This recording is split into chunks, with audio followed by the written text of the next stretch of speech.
Thank you, Brother Courtney, and good morning, brethren. Thank you, Sister Shorika, for that beautiful song. And we thank everyone for coming on and making the service such a blessing it has been so far. As Brother Courtney rightly pointed out at the opening, we have come to the final Sabbath in the year 2020. 2020 most likely was the most trying year for many of us, not all of us. Many of the usual privileges taken away. Those who love to travel, no vacation, so many things. 2021, 22, 23, those years are ahead of us. And I'm sure that the challenge that we had in 2020 is not behind us as yet. We still have the coronavirus, and this we'll need more time to deal with. What I know for the people of God is that we must survive. We will survive. And the topic I want to speak on today that will help us to survive is the topic of faith. And so I'd like to entitle this message, Strong in Faith, because this is what I believe we truly need to be on top of situation and circumstances at all times. Strong faith. I begin with reading Romans 4 and verse 20. And it starts with Father Abraham. Romans 4:20 says, he staggered not at the promise of God through unbelief, but was strong in faith, giving glory to God. Just that one statement has so much. This was a man who walked and talked with God as if God was physically there with him. He believed. Now, what was it that was so outstanding about Abraham? Why he is mentioned throughout the scriptures as the father of faith. Let's turn to Genesis 12. And we read 1 to 8 to recap the story and to see what faith really is. Now the Lord had said to Abram, get out of your country, from your family, and from your father's house, to a land that I will show you. I will make you a great nation.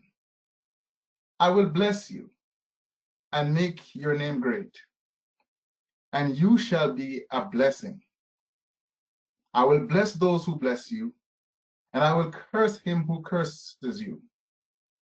And in you all the families of the earth shall be blessed. That's what God said to Abram. Now, what was Abram's response? There was no question here. Verse 4 says, so Abram departed as the Lord had spoken to him. That is faith, brethren. A man who is settled with his family, his friends, and his land. He had his goods. Maybe he was fairly wealthy. And God just asked him to get out of his country and from his family and his father's house to a land that he will show him. Didn't even know exactly where he was going. God said he will show him. That's future.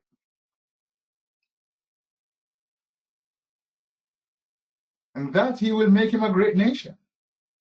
And all these blessings. And Abraham simply believed what God said and departed.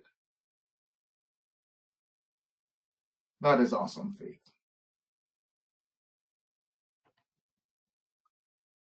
So he departed, and Lot went with him.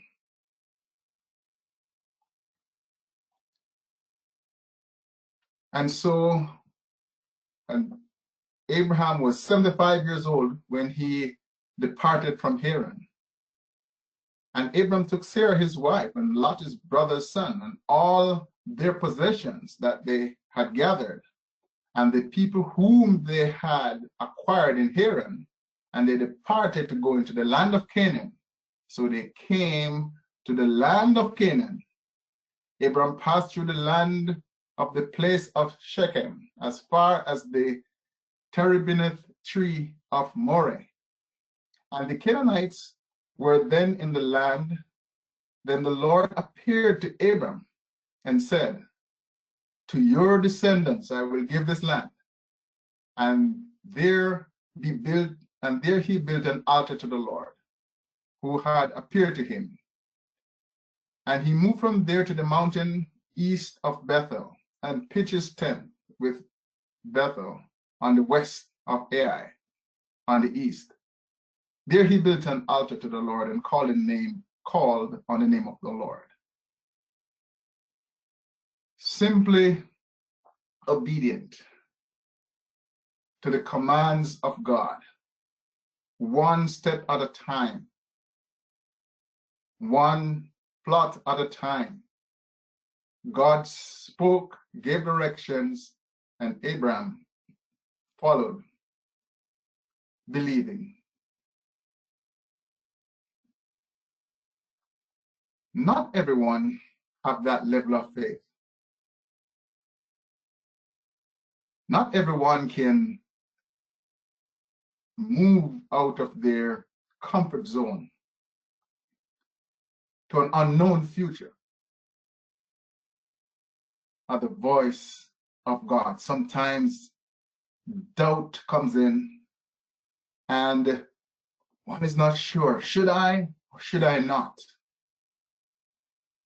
The man of faith moved as if there was no doubt as to who spoke to him, and that whatever was said to him is going to happen like 100%. That is faith.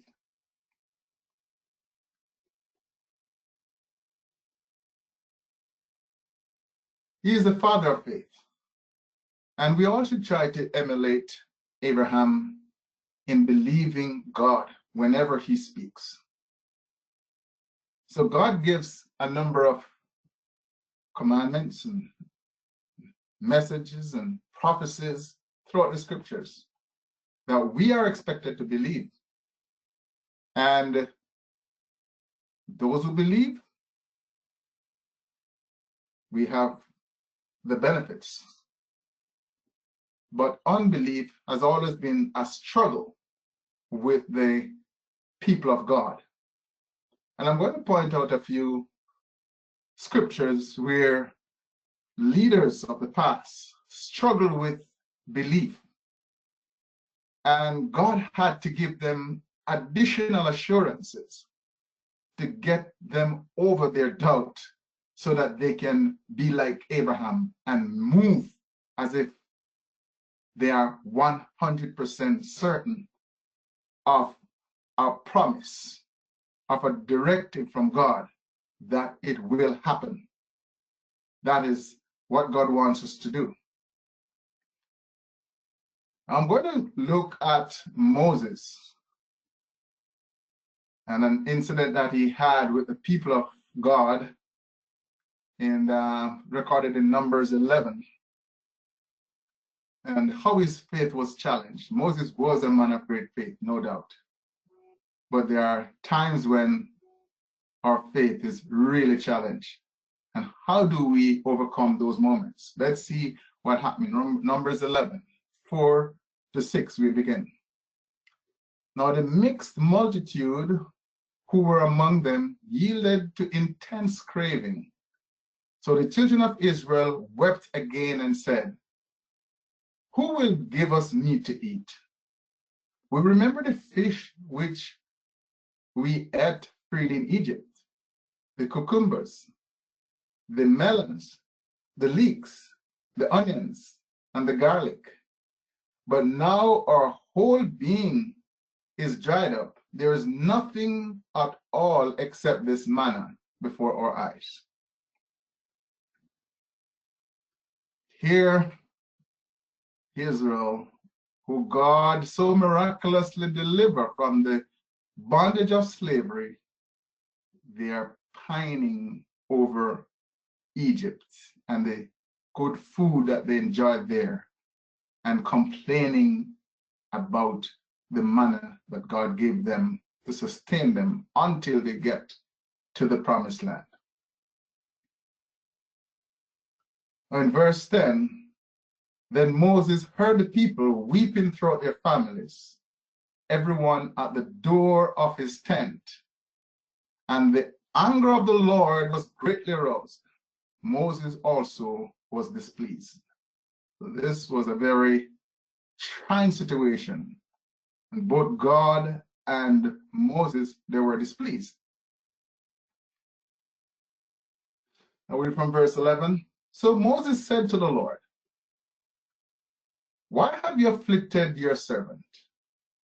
And why have I not found favor in your sight, that you have laid the burden of all the people on me? Did I conceive all these people? Did I beget them? That you should say to me, carry them in your bosom, as a guardian carries a nursing child, to the land which you swore to their fathers? Where am I to get meat to give all these people? For they weep all over me, saying, give us meat that we may eat. Am I able to bear all these people alone? Because the burden is too heavy for me. If you treat me like this, please kill me here and now, if I have found favor in your sight, and do not let me see my wretchedness.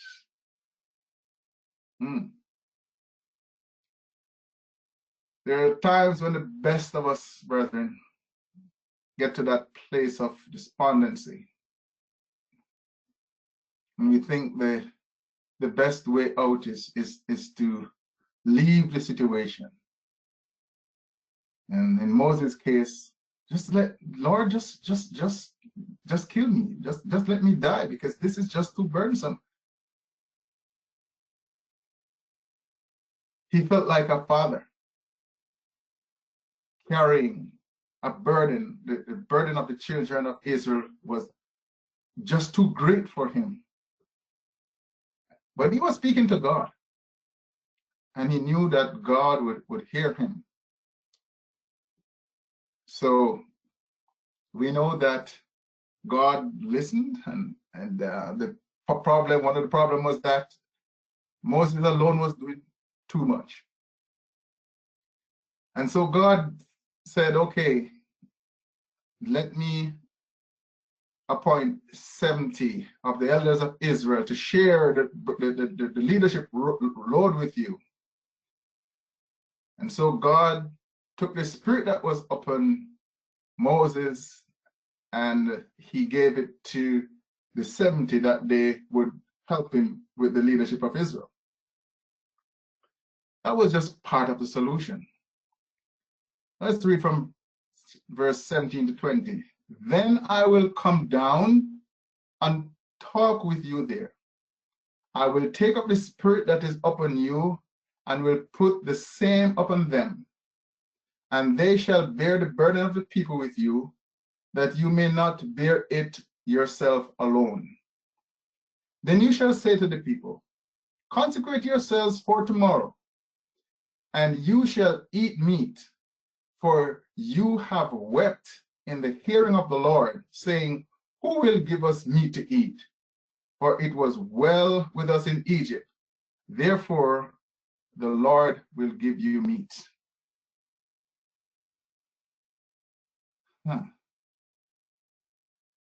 And you shall eat. You shall eat not only 1 day, nor 2 days, nor 5 days, nor 10 days, nor 20 days, but for a whole month until it comes out of your nostrils and become loathsome to you, because you have despised the Lord who is among you, and have wept before him, saying, why did we ever come up out of Egypt? So this is what God said he would do to solve the problem of the people's craving for meat. That they're going to get meat not 1 or 2 or 5 or 10 or 20 days, but for a whole month they're going to have meat. That's quite a promise. Now, what happened here? Numbers 11, 21 to 23. Then Moses said, the people whom I am among are 600,000 men on foot. And that's just the men counted. It is estimated that with all the women and children could be over 2 million people. Yet you have said, I will give them meat that they may eat for a whole month. Shall flocks and herds be slaughtered for them to provide enough for them? Or shall all the fish of the sea be gathered together for them to provide enough for them? So these are the questions that Moses had. God said he's going to provide meat for a whole month. Now, this is what faith is all about now. God said something. Believe in God without question is strong faith. Okay, you said it, Lord. I'm not going to question you. But Moses seemed to struggle a little bit, because in his human mind, he could not see how this could be accomplished. What is God going to do? Bring all the flocks and slaughter them? And all the fish from the sea? How are you going to feed 2 million people for a month? Impossible. And the Lord said to Moses, has the Lord's arm been shortened? Now you shall see whether what I say will happen to you or not. Brethren, when we have faith in God, when we believe God enough, the impossible in our mind and estimation can happen. God can do anything because he's sovereign. He's God. He's able, very well able. He can make things happen, things that is way beyond our imagination. And God challenged Moses, you're going to see whether my hands are short. I can make it happen. So we go to verse 31 to 35. This is how God made it happen. He said, now a wind went out from the Lord, and it brought quails from the sea and left them fluttering near the camp, about a day's journey on this side and about a day's journey on the other side, all around the camp, and about 2 cubits above the surface of the ground. Wow. 2 cubits.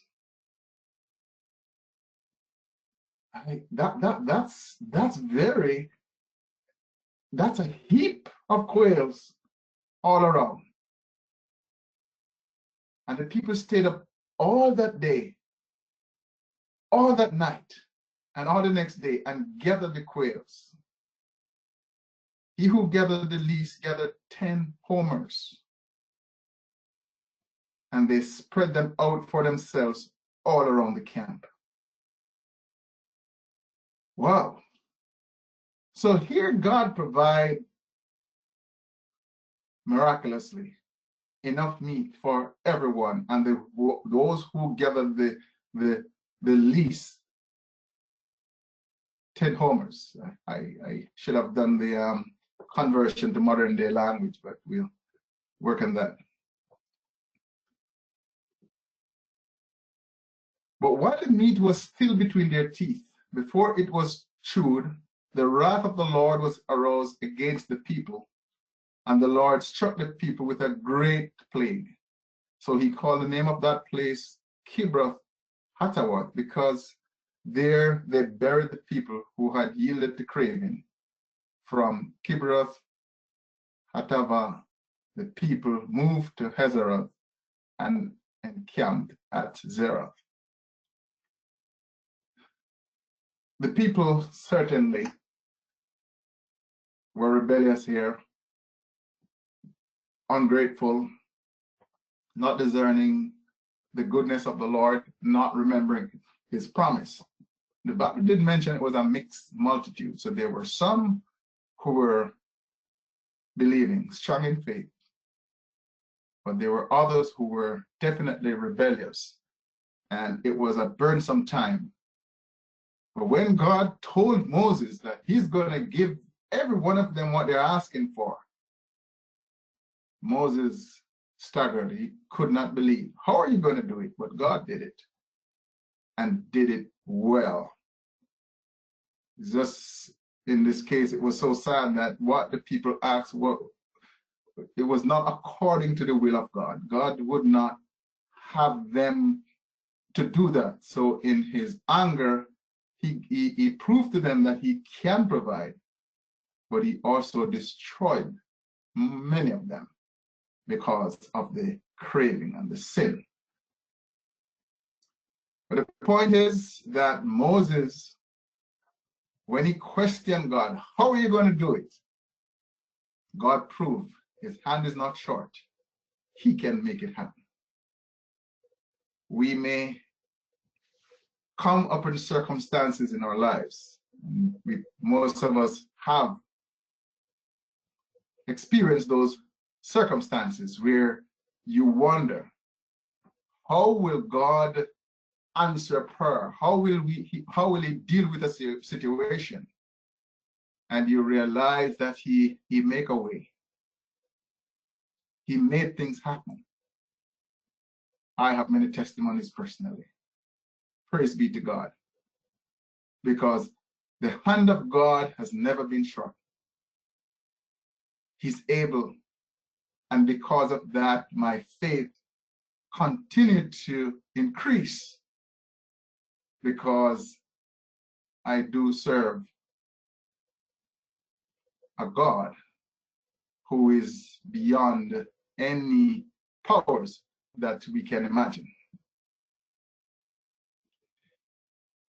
I want to share another story in the Hebrew scriptures that will help to strengthen our faith. And it's the story of Gideon. Now, if we look at Genesis 6 verse 1, let's go there.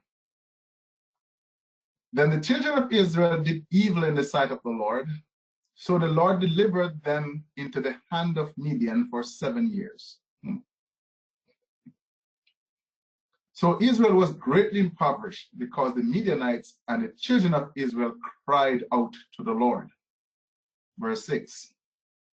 That was verse 6. So here we're in a situation, Israel at the time, during the period of the judges, there was no clear leader. The people were very rebellious. And God just raised up a leader as required. And this was a time when Israel was down. They were trampled by the Midianites. And they cried to the Lord, and God is about to deliver them. Now let's read verse 11, 12. Now the angel of the Lord came and sat under the terebinth tree, which was in Ophrah, which belongeth to Joash the Abizrite, while his son Gideon threshed wheat in the winepress, in order to hide it from the Midianites. And the angel of the Lord appeared to him and said to him, The Lord is with you, you mighty man of valor. So that's how the Lord visited Gideon and greeted him. The Lord is with him, mighty man of valor.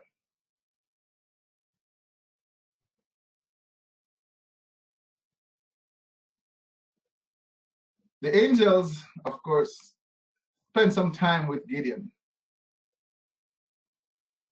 made them food, reasoned with them. But Gideon was not sure if he was so chosen and if he was ready to take on what God asked him to do.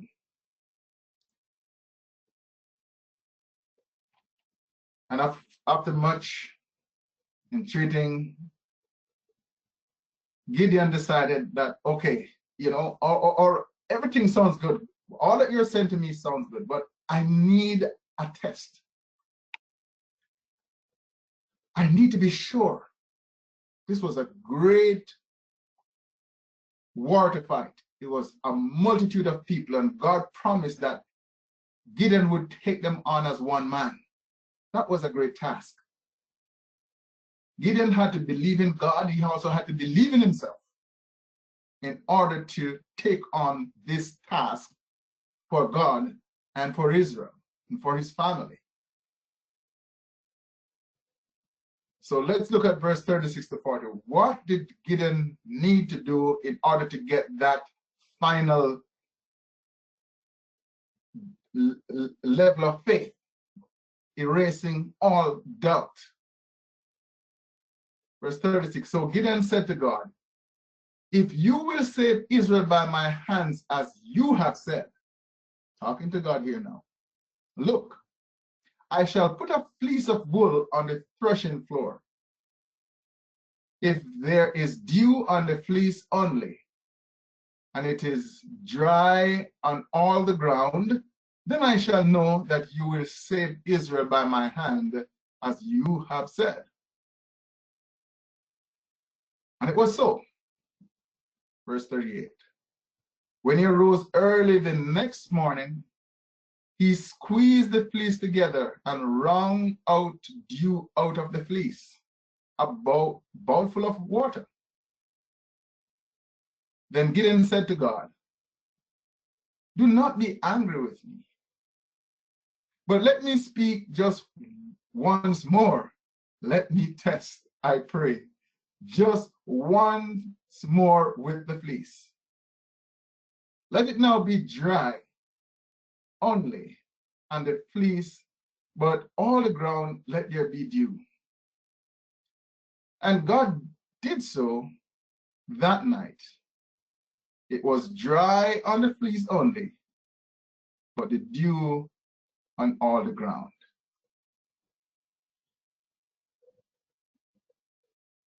This was how Gideon built his faith. Now, what Gideon wanted was to erase all doubt. He is going into a war, and he wants to know that God is with him. He wants to, because God said that he would be with him. God also said that he will deliver Israel. Gideon took the words back to God. You have said this. Now I'm going to give you a test. Please, just to erase all doubt, I'll put the fleece out there. And if in the morning the fleece is wet, the ground is dry, I believe you. Yes, it happened. He went out, the ground was dry, the fleece was wet, you could squeeze out that bowl full of water. You would think that, yeah, he would say, okay, God, this is a miracle. I believe. But he entreated God more because he needed more confidence. He needed to build his faith some more. And so he said, okay, this time, just reverse it. Let the fleece be dry and the ground be wet. And God did it. God, brethren, is so wonderful. There are times he knows when we're struggling with our faith, with believing him, what he says, what he promised. And if we ask, he will give us whatever we desire to increase our faith. He has done that quite a number of times. So, of course, we know the story of Gideon. After he was fully convinced that God was with him, that he was going to fight this war, he was going to win, then whatever God said after that, Gideon just obeyed. So when he said, okay, the men with you are too many, cut them down, Gideon obeyed. When he said there are still too many, he went down to the 300. Because after his faith was built to the point where he believed God, whatever he said, then when God gave directive, no more questions. You're God, you're with me. I know whatever you say is going to happen. I'm now a man of faith. I have full confidence in you. That was Gideon's journey. Oh, brethren, many of us have had what is called our Gideon moment. Maybe there was a point in your life when you had your own doubts and you asked God for something specific, maybe some sign, and it happened. You know, I can just share one. You know, there was a time in my life when I was moved to get a church together. We didn't have we moved to a new community and we didn't have a church home. And, you know, the brethren that were in that area were quite willing to meet in my house. And so, but where I lived was a bit remote. There was no direct transportation. So I had to be driving down on Sabbath morning and picking up brethren and then come and we meet in the house. So happened that, you know, after like a month or so of doing that, not quite sure the time frame, but then it becomes very burdensome. You have to be making 1, 2, 3, 4 trips, and then the living room we had was overflowing with over 20 people. And I remember just going to fasting. And I said, Lord, this is just not manageable. We need a church building. We need a place where we can meet. And I pray, and I said, Lord, within 3 weeks, we would like to have it. 3 weeks. I have no idea why I put that time frame on the prayer, on that request, but I did. But then by the next week, I got a call. Pastor that, you know, very familiar with.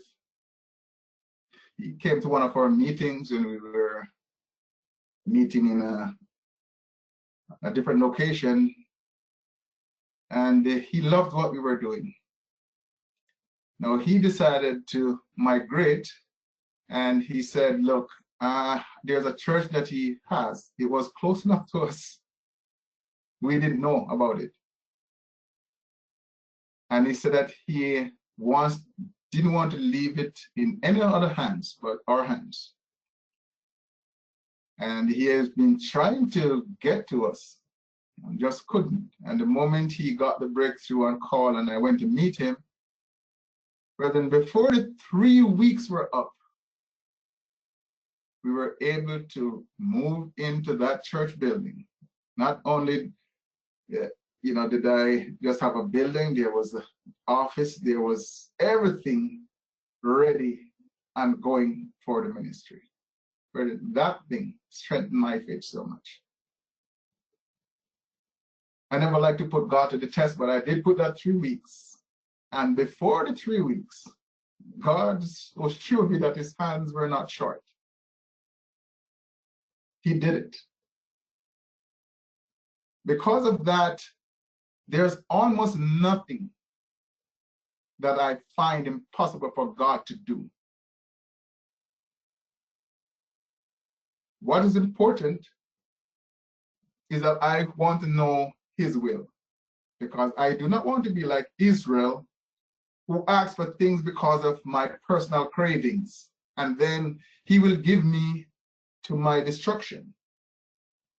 I want to ask for things that is according to his will, so that I can be blessed and fulfilled, and his name can be glorified. That's what happened to Abraham. His faith was strong, and he gave glory to God.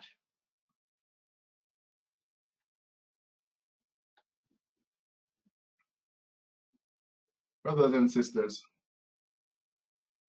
not everyone is strong in faith. Deuteronomy 32:20 says, and he said, I will hide my face from them. I will see what their end shall be, for they are a very froward generation, children in whom is no faith.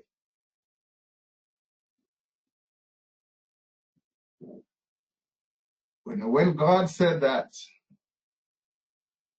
there's no faith, there's no faith. The people that he proved himself to, you wonder, how is it that they did not have that faith? How is it that they saw the great deliverance, all the plagues in Egypt? How did they see the miracle of the Red Sea? And yet, there are some who don't believe.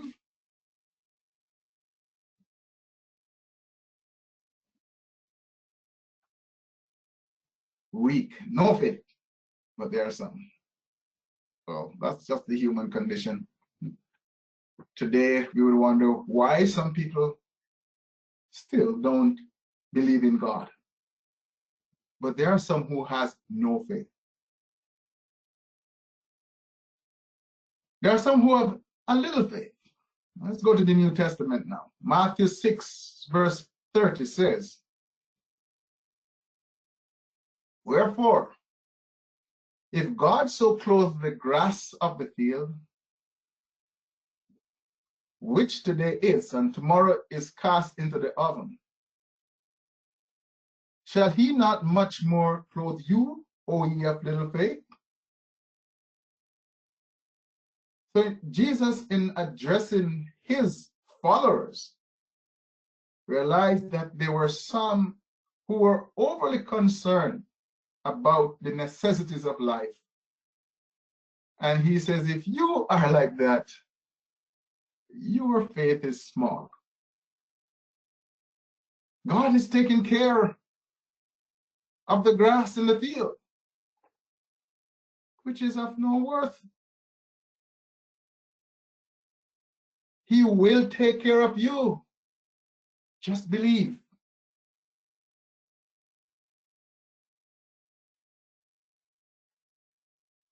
Here's another story of little faith. Matthew 8, 23 to 27. Now, when he got into a boat, his disciples followed him. And suddenly a great tempest arose on the sea, so that the boat was covered with the waves, but he was asleep. Then his disciples came to him and awoke him, saying, Lord, save us, we're perishing. But he said unto them, why are you fearful, O ye of little faith? Then he arose and rebuked the winds and the sea, and there was a great calm. So the men marveled, saying, who can this be, that even the winds and the sea obey him? What a lesson he tried to teach his disciples, my brethren. They're in the boat on the great sea, and there was a tempest,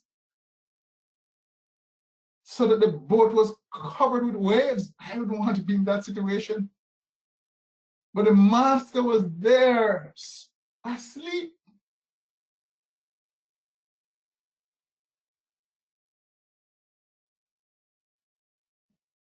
He was so calm. Of course, the disciples, being fearful, they awoke him. And he just demonstrated what they should have done.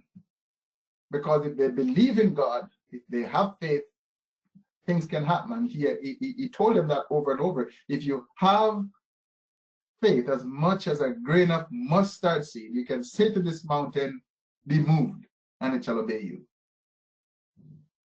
Why were they troubled with the tempest? All they had to do was stand up and just rebuke the winds and the sea, like he did. But no, they had little faith. They were not there yet. They would not attempt to look at winds and say, be calm.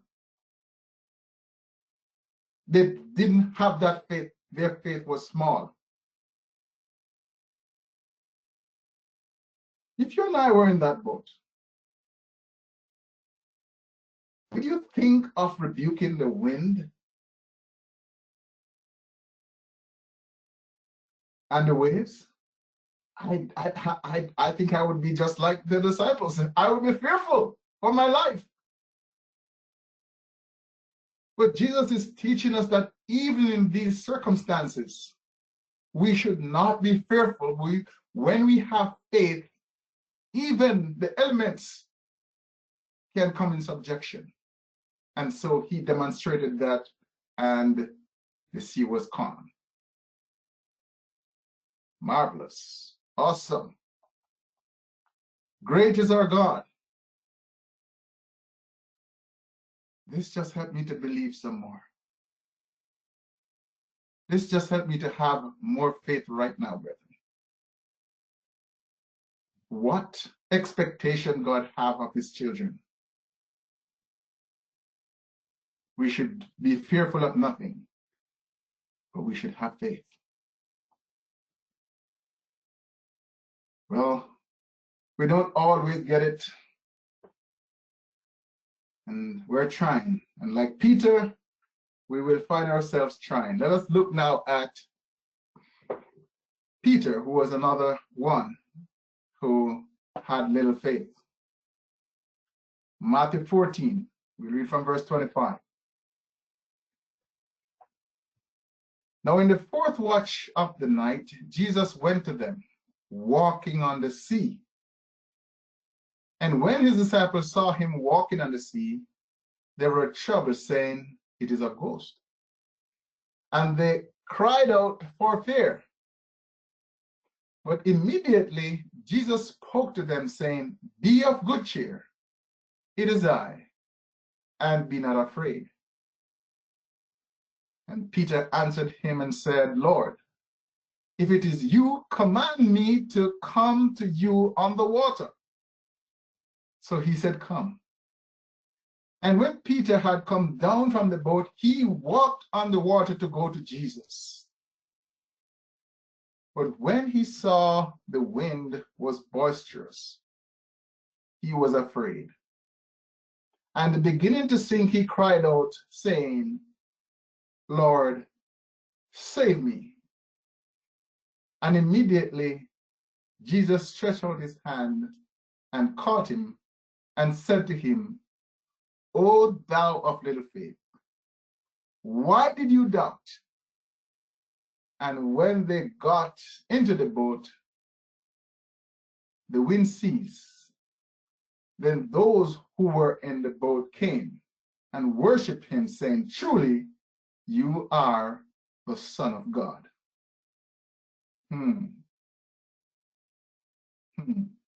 What lessons to learn here, brethren? So Peter, in disbelief, could not believe that Jesus was walking on top of the water.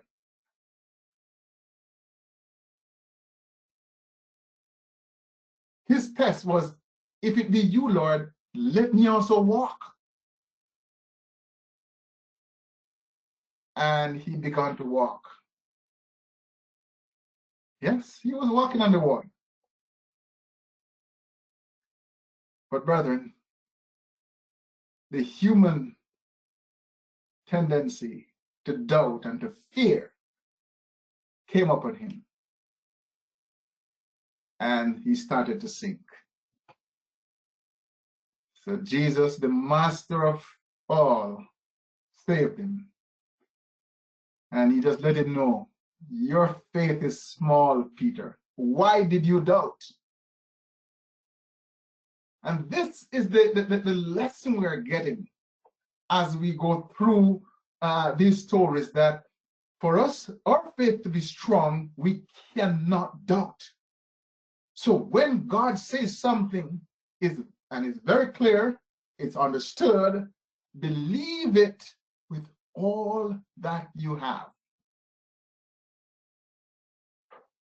The moment you start to doubt, you start to lose faith. And you cannot fulfill the will of God without faith. Now, where do we see that? We will get to that in Hebrews. But before Hebrews, I want to point out that not everyone, all humans, are weak in faith. And there's one example of one man who was strong in faith that is worth looking at. And that's found in Matthew 8. Matthew 8. Now, when Jesus had entered Capernaum, a centurion came to him, pleading with him, saying, Lord, my servant is lying at home paralyzed, dreadfully tormented. And Jesus said to him, I will come and heal him. The centurion answered and said, Lord, I am not worthy that you should come under my roof, but only speak a word, and my servant will be healed. For I also am a man under authority, having soldiers under me. And I say to this one, go, and he goes, and to another, come, and he comes, and to my servant, do this, and he does it. When Jesus heard it, he marveled and said to those who followed, assuredly, I say to you, I have not found such great faith, no, not in Israel. This is a wow. So he told Peter he had little faith. He told the disciples their faith was small. But this one surprised him. The centurion had power. He knew to use words and the commands to be done. But he believed in Jesus so much that he said that he was not worthy that the Lord should come under his roof. But just speak the word and he know that his servant will be healed. Oh my God. This is wonderful. Of course, Jesus spoke the word and the servant was healed the same hour. God is marvelous. And if we have the ability to believe like this centurion, great things can happen. So we come to the summary chapter of faith, Hebrews 11. After looking at all these examples, brethren, what is faith? Hebrews 11:1 says, now faith is a substance of things hoped for, the evidence of things not seen. For by it the elders obtain a good testimony. By faith we understand that the words were framed by the word of God, so that the things which are seen were not made of things which are visible. And he looked at Enoch, Abel, and Noah, how they acted on faith, pleasing God. But verse 11, chapter 11, verse 6, makes the statement, but without faith it is impossible to please God, to please him. For he that cometh to God must believe that he is, and that he is a rewarder of them that diligently seek him. If we truly intend to please God, we must have faith. Without a strong belief in God as an existing being, and in his words as true and faithful, and that they all will come to pass, we will never be able to please God. Impossible. Brethren, let's look at this summary starting from verse 13 as we bring these thoughts to a conclusion. After mentioning a number of names, it says, these all died in faith, not having received the promises, but having seen them afar off, were assured of them, embraced them, and confessed that they were strangers and pilgrims on the earth. For those who say such things declared plainly that they seek a homeland. And truly, if they had called to mind that country from which they had come out, they would have opportunity to return. But now they desire a better, that is, a heavenly country. Therefore, God is not ashamed to be called their God, for he has prepared a city for them. So the writer here is saying that all these people of faith, they suffered various things as a result of their strong belief that in fact they all have a vision of something better than the physical world. And Jesus made that promise that he is going to prepare a place and he will come and receive his people. Brethren, look at the reward of faith as we go to the verse 30. By faith, the walls of Jericho fell down, and they were enriched for 7 days. After they were encircled, for 7 days. By faith, the harlot Rahab did not perish with those who did not believe. Then when she had received the spies with peace, and what more shall I say? For the time would fail me to tell of Gideon, we spoke of, Barak, Samson, Jephthah, David, and Samuel, and the prophets. Now look what these people did through faith. Who, through faith, subdued kingdoms, praise God, worked righteousness, obtained promises, stopped the mouth of lions, quenched the violence of fire, escaped the edge of the sword, out of weakness were made strong, became valiant in battle, turned to flight the armies of the aliens. Women received their dead raised to life again. Others were tortured, not accepting deliverance, that they might obtain a better resurrection. Still others had trial of mocking and scourging, yes, and of chains and imprisonment. They were stoned, They were sawn in two. They were tempted. They were slain with the sword. They wandered about in sheepskins and goatskins, being destitute, afflicted, and tormented, of whom the world was not worthy. They wandered in deserts and mountains, dens and caves of the earth. And all these, having obtained a good testimony through faith, did not receive the promise, God having provided something better for us, that they should not be made perfect apart from us.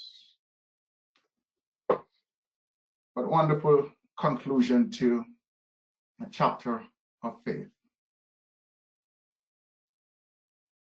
I trust, brethren, that you're all encouraged and strengthened as you review the many mighty acts of faith displayed by children of God throughout the ages. As we face the future, we need to demonstrate not that we have little faith like the examples we looked at, but that we will be like Abraham, strong in faith, and that we all will do our researches that we have to research so as to rule out any uncertainty so we can believe and be saved. Remember, there are many who are waiting on us. They without us will not be made perfect. We look forward definitely to seeing them in the world to come. God bless you all. Have a great rest of the Sabbath and have lots of faith. Thank you.